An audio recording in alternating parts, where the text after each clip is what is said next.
ஓம் சாந்தி. இன்றைய முரளி 18/3/2025. பாப் தாதா, மதுபன். இனிய குழந்தைகளே, உங்கள் இந்த நேர வாழ்க்கை மிகுந்த மதிப்புடையது. ஏனென்றால் நீங்கள் சாதாரண நிலையிலிருந்து எல்லையற்ற நிலைக்கு வந்து இருக்கிறீர்கள். நாம் இந்த உலகத்திற்கு நன்மை செய்பவர்கள் என்பது உங்களுக்கு தெரியும். கேள்வி: தந்தையின் ஆஸ்தி அதிகாரத்தை பெற என்ன முயற்சி செய்ய வேண்டும்? பதில்: சதா பாய் பாய் என்ற பார்வை இருக்க வேண்டும். ஆண் பெண் என்ற உணர்வு நீங்க வேண்டும். அப்போது தந்தையின் ஆஸ்திக்கு முழு அதிகாரம் கிடைக்கும். எனினும் ஆண் பெண் என்ற உணர்வு அல்லது பார்வை நீங்குவது மிகவும் கடினம். அதற்காக ஆத்மா அபிமானியாக மாற முயற்சி செய்ய வேண்டும். எப்போது தந்தையின் குழந்தையாவீர்களோ அப்போது ஆஸ்தி கிடைக்கும். ஒரு தந்தையின் நினைவால் சதோ பிரதானமாக மாறுபவர்களே முக்தி, ஜீவன் முக்தி ஆஸ்தி பெறுவார்கள். பாடல். கடைசியில் அந்த நாள் வந்தது இன்று. ஓம் சாந்தி. ஓம் என்றால் நான் ஆத்மா, இது எனது சரீரம் என்பது குழந்தைகளுக்கு தெரியும். இப்போது நீங்கள் இந்த நாடகத்தை, இந்த சிருஷ்டி சக்கரத்தை அறிந்த தந்தையை அறிந்திருக்கிறீர்கள். ஏன் என்றால் சக்கரத்தை அறிந்தவரை படைப்பவர் என்று சொல்வார்கள். படைப்பவரையும் படைப்பையும் வேறு யாரும் அறியவில்லை. எழுத படிக்க தெரிந்த மிகப்பெரிய வித்வான், பண்டிதர் போன்றோர் இருக்கிறார்கள். அவர்கள் தமது பெருமையில் இருக்கிறார்கள். எனினும் அவர்களுக்கு இவற்றை பற்றி தெரியாது. ஞானம், பக்தி, வைராக்கியம் என்று சொல்லவும் செய்கிறார்கள். இவை இப்போது 3 விஷயங்கள். இவற்றின் அர்த்தத்தையும் புரிந்து கொள்ளவில்லை. சந்நியாசிகளுக்கு வீட்டின் மீது வைராக்கியம் வருகிறது. அவர்களிடமும் உயர்வு தாழ்வின் பொறாமை இருக்கிறது. இவர் உயர்ந்த குலத்தை சேர்ந்தவர், இவர் மத்திய குலத்தை சேர்ந்தவர் என அவர்களுக்குள் மோதம் அதிகம் நடக்கிறது. முதலில் யாருடைய சவாரி செல்வது என கும்பமேளாவிலும் அவர்களிடையே அதிக சண்டை நடக்கிறது. இதை வைத்து அதிகமாக சண்டை போடுகிறார்கள். பிறகு போலீஸ் வந்து விடுவிக்கிறார்கள். இது தேகாபிமானம். உலகில் மனிதராக யார் இருந்தாலும் எல்லோரும் தேகாபிமானிகளாக இருக்கிறார்கள். நீங்கள் இப்போது ஆத்மாபிமானியாக வேண்டும். தேகாபிமானத்தை விடுங்கள், தன்னை ஆத்மா என்று உணருங்கள் என்று தந்தை சொல்கிறார். ஆத்மாவே அழுக்காக இருக்கிறது, அதில் அழுக்கு சேர்ந்திருக்கிறது. ஆத்மாவே சத பிரதானமாகவும் தமோ பிரதானமாகவும் ஆகிறது. ஆத்மாவிற்கு தக்கபடி சரீரம் கிடைக்கிறது. ஸ்ரீ கிருஷ்ணரின் ஆத்மா அழகாக இருப்பதால் சரீரமும் மிக அழகாக இருக்கும். அவரது சரீரத்தில் அதிக கவர்ச்சி இருக்கும். பவித்திர ஆத்மாவே கவர்ந்து இழுக்கும். ஸ்ரீ கிருஷ்ணருக்கு எவ்வளவு புகழ் இருக்குமோ அவ்வளவு லட்சுமி நாராயணருக்கு கிடையாது. ஏனென்றால் ஸ்ரீ கிருஷ்ணர் சிறிய பவித்திர குழந்தை. சிறிய குழந்தையும் மகாத்மாவும் ஒரே மாதிரி இருக்கிறார்கள் என்று இங்கும் சொல்கிறார்கள். மகாத்மாக்கள் வாழ்வை அனுபவித்த பிறகு விகாரங்களை விடுகிறார்கள், வெறுப்பு வருகிறது. குழந்தையோ பவித்திரமாகவே இருக்கிறது. அவர்களை உயர்ந்த மகாத்மா என்று நினைக்கிறார்கள். இந்த துறவர மார்க்க சன்னியாசிகளும் கொஞ்சம் தாங்கி பிடிக்கிறார்கள் என்பதை தந்தை புரிய வைத்திருக்கிறார். ஒரு வீடு பாதி பழையதாகும் பொழுது அதற்கு மரமத்து செய்யப்படுகிறது. சந்நியாசியும் மரமத்து செய்கிறார். பவித்திரமாக இருப்பதால் பாரதத்தை தாங்கி பிடிக்கிறார். பாரதத்தை போன்ற பவித்திர செல்வ செழிப்பு நிறைந்த கண்டமாக வேறு எதுவும் இருக்க முடியாது. தந்தை இப்போது உங்களுக்கு படைப்பவர் மற்றும் படைப்பின் முதல் இடை கடைசியை நினைவூட்டுகிறார். ஏனென்றால் அவர் தந்தையாகவும் இருக்கிறார், டீச்சராகவும் இருக்கிறார், குருவாகவும் இருக்கிறார். கீதையில் ஸ்ரீ கிருஷ்ணன் பகவான் வாக்கு என எழுதியிருக்கிறார்கள். அவரை எப்போதாவது அப்பா என்று சொல்வார்களா என்ன? அதாவது பதித்த பாவனர் என்று சொல்வார்களா என்ன? மனிதர்கள் எப்போது பதித்த பாவனர் என்று சொல்வார்களோ அப்போது ஸ்ரீ கிருஷ்ணரை நினைவு செய்வதில்லை. அவர்கள் பகவானை நினைவு செய்கிறார்கள். பிறகு பதித்த பாவன சித்தாராம், ரகுபதி, ராகவ, ராஜாராம் என்று சொல்கிறார்கள். எவ்வளவு குழப்பம்! குழந்தைகள், உங்களுக்கு நான் அனைத்து வேத சாஸ்திரங்களின் சாரத்தை சரியானபடி சொல்கிறேன். நீங்கள் உங்களை ஆத்மா என உணர்ந்து தந்தையை நினைவு செய்தால் நீங்கள் தூய்மையாவீர்கள் என்று முதலாவது முக்கிய விஷயத்தை புரிய வைக்கிறார். நீங்கள் பாய் பாய், பிறகு பிரம்மாவின் குழந்தைகள், குமார் குமாரிகள், அதாவது சகோதர சகோதரிகள். இது புத்தியின் நினைவில் இருக்க வேண்டும். ஆத்மாக்கள் உண்மையில் சகோதரர்கள். பிறகு இங்கே சரீரத்துக்கு வந்ததால் சகோதர சகோதரி ஆகிறார்கள். புரிந்து கொள்ள இந்த அளவு கூட புத்தி இல்லை. அவர் ஆத்மாக்கள் நமக்கு தந்தை, அதனால் நாம் சகோதரர்களாக இருக்கிறோம். பிறகு எப்படி சர்வ வியாபி என்று சொல்ல முடியும்? ஆஸ்தி குழந்தைகளுக்கே கிடைக்கும், தந்தைக்கு கிடைக்காது. தந்தையிடமிருந்து குழந்தைக்கு கிடைக்கும். பிரம்மாவும் சிவபாபாவின் குழந்தை, இவருக்கும் அவரிடமிருந்து ஆஸ்தி கிடைக்கிறது. நீங்கள் பேரம்பேத்திகளாக இருக்கிறீர்கள், உங்களுக்கும் உரிமை இருக்கிறது. ஆத்மாக்களின் உரிவில் நீங்கள் எல்லோரும் குழந்தைகள். பிறகு சரீரத்திற்கு வரும்பொழுது சகோதர சகோதரிகள் என்று சொல்கிறார்கள். வேறு எந்த உறவும் கிடையாது. சதா பாய் பாய் என்ற திருஷ்டி இருக்க வேண்டாம். ஆண் பெண் உணர்வு நீங்க வேண்டும். எப்போது ஆண் பெண் இருவரும் ஓ காட்ஃபாதர் என்று சொல்கிறார்களோ அப்போதே சகோதர சகோதரிகள் தானே.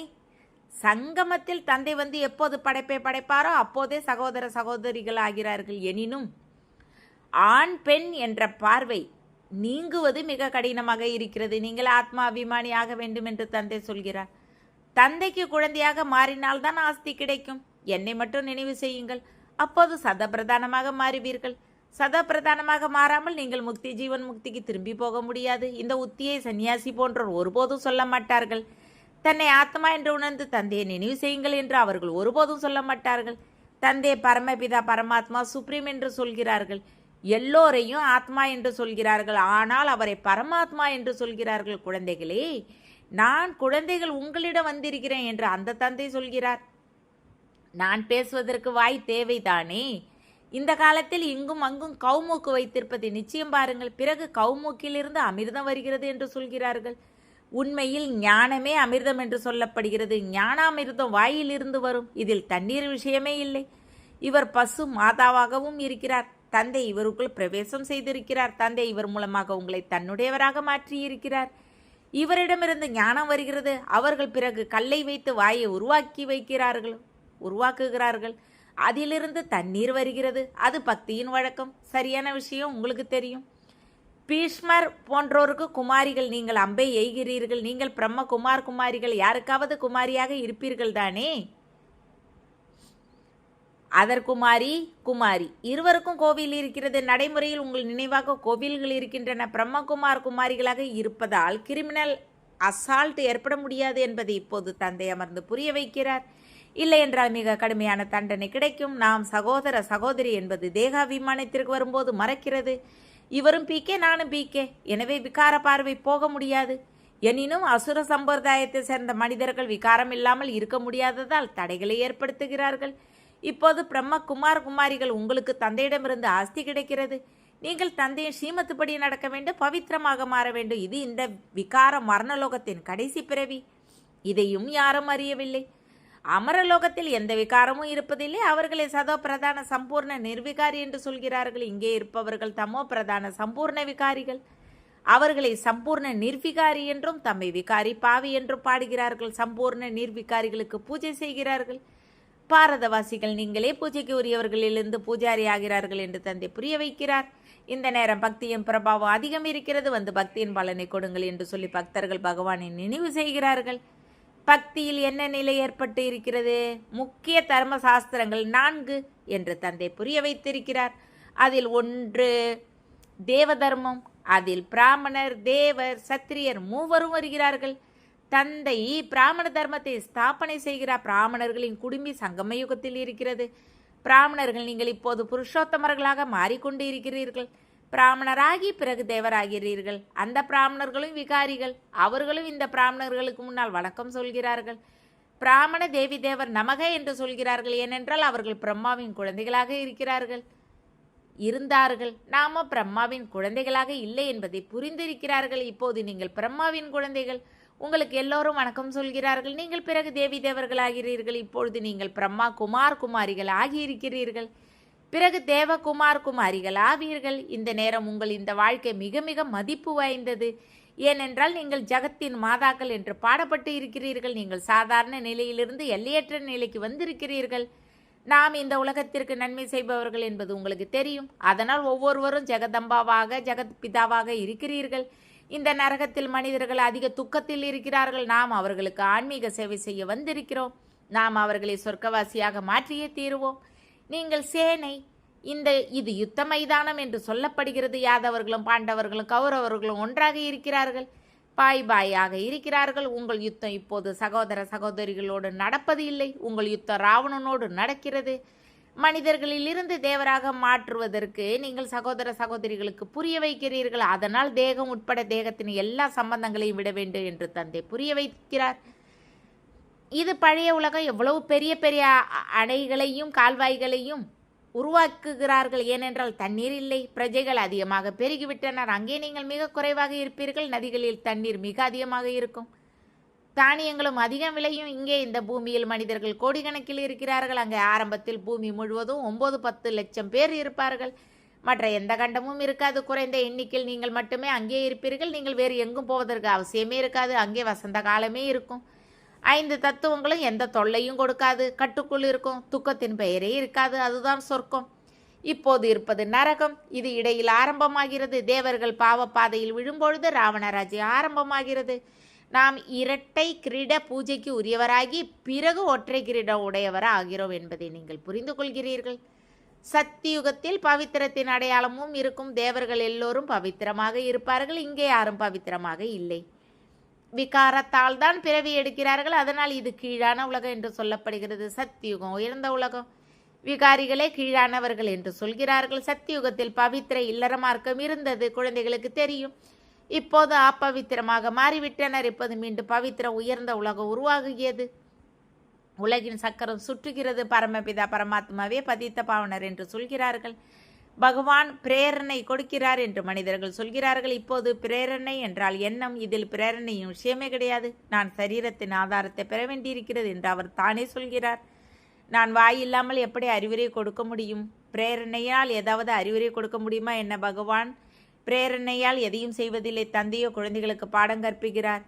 பிரேரணை மூலமாக பாடம் கற்பிக்க முடியாது. தந்தை தவிர வேற யாரும் சிருஷ்டி முதலீடை கடைசியின் ரகசியத்தை சொல்ல முடியாது. தந்தையையே அறியவில்லை. ஒருவர் லிங்கம் என்று சொல்கிறார், ஒருவர் அகண்ட ஜோதி என்று சொல்கிறார், ஒருவர் பிரம்மமே ஈசன் என்று சொல்கிறார். தத்துவ ஞானி பிரம்ம ஞானியாகவும் இருக்கிறார்.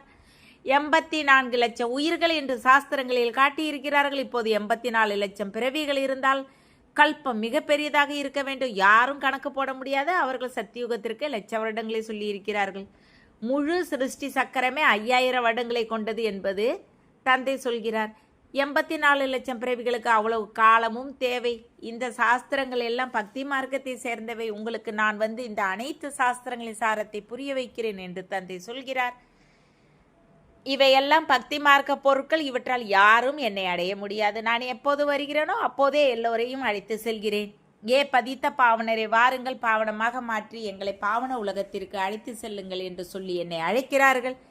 பிறகு தேடுவதற்காக ஏன் அலைந்து திரிகிறார்கள்? எவ்வளவு தூரமாக மலை போன்ற இடங்களுக்கு போகிறார்கள். இந்த காலத்தில் எத்தனை கோவில்கள் காலியாக இருக்கின்றன, யாரும் போவதே இல்லை.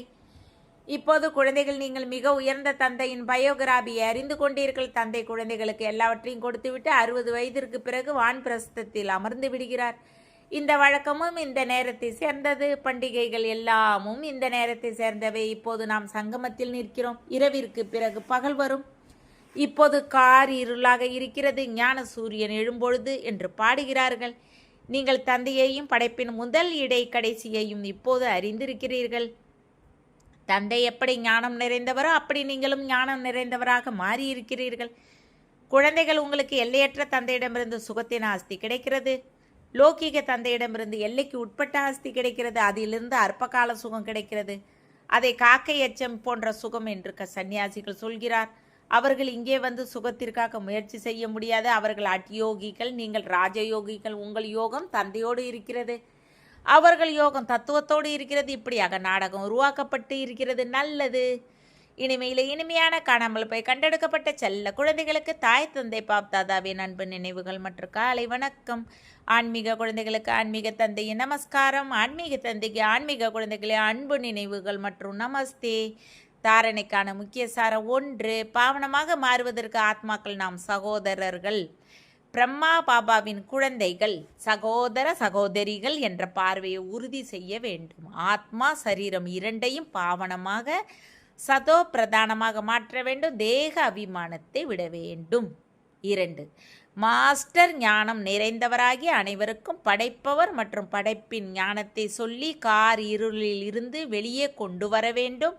ஆன்மீக சேவை செய்து நரகவாசி மனிதர்களை சொர்க்கவாசிகளாக மாற்ற வேண்டும். வரதானம். மாஸ்டர் ஞான கடலாகிய ஞானத்தின் ஆழத்திற்கு சென்று அனுபவத்தின் ரத்தினங்கள் நிறைந்தவர் ஆகுக.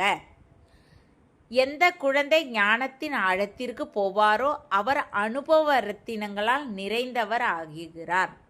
1. ஞானத்தை கேட்பது மற்றும் சொல்வது. 2. அனுபவி மூர்த்தியாவது அனுபவி சதா அழியாதவராக தடையற்றவராக இருப்பார். அவரை யாரும் அசைக்க முடியாது. அனுபவியின் முன்னால் மாயாவின் எந்த முயற்சியும் வெற்றி பெறாது. அனுபவி ஒருபோதும் ஏமாற முடியாது. எனவே அனுபவங்களை அதிகமாக்கி ஒவ்வொரு குணத்தின் அனுபவி மூர்த்தி ஆகுங்கள். சிந்தனை சக்தி மூலமாக சுத்த எண்ணங்களின் ஸ்டாக்கை சேமியுங்கள். ஸ்லோகன்: யார் தேகத்தின் சூட்ச்ம அபிமான சம்பந்தத்தில் இருந்தும் விலகியிருப்பாரோ அவரே பரிஸ்தா. அவ்வியக்து செய்கை: சத்தியம் மற்றும் நற்பண்புகளின் கலாச்சாரத்தை கை கொள்ளுங்கள். சம்பூர்ண சத்தியமும் பவித்திரத்தின் ஆதாரத்தில் இருக்கிறது. பவித்திரம் இல்லை என்றால் சதா சத்தியமாக இருக்க முடியாது. காம விகாரம் மற்றும் அப்பவித்திரம் இல்லை. ஆனால் அதற்கு இன்னும் துணைவர்கள் இருக்கிறார்கள். அதனால் எப்போது முற்றிலும் பவித்திரமாக இருப்பார்களோ, அதாவது அப்பவித்திரத்தின் பெயர் அடையாளம் இருக்காதோ, அப்போது பரமாத்மாவை பிரதட்சம் செய்வதற்கு நிமித்தமாக முடியும். ஓம் சாந்தி. தேங்க்ஸ் பாபா.